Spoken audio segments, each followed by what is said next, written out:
Here we got a 65 Chevelle El Camino, actually El Camino. It looks like a Chevelle in the front.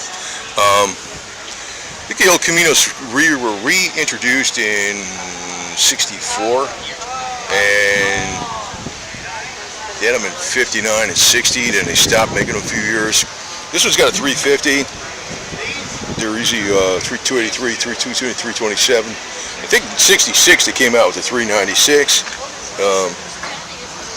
It's got a bench seat. I can't see in there, man. It's like freaking, you know, it's raining out. But it's a nice El Camino. Oh, it's a 64. Alright, it's a 64, damn it. You know, 64. El Caminos are real easy to tell for, you know, from 65 to 66, 67, 68, 69, 70, 71, you know, and until they get up to about, you know, the 80s. They all look the same, but 64 and 65 look very similar. I don't know the exact difference. They're very similar. There is a little bit of a difference. It's a 64, it's got it on a plate. I misspoke. So, but they're brave to bring them out here.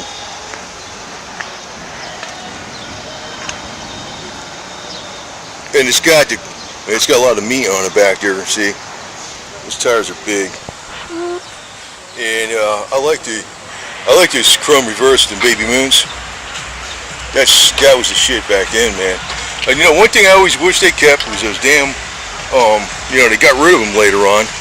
I know in the Camaros they got rid of them in 68, but 68 they still had the vent windows in the El Caminos. Those vent windows are very good. The astro ventilation just don't cut it, man. You know, the vent windows are real astro ventilation.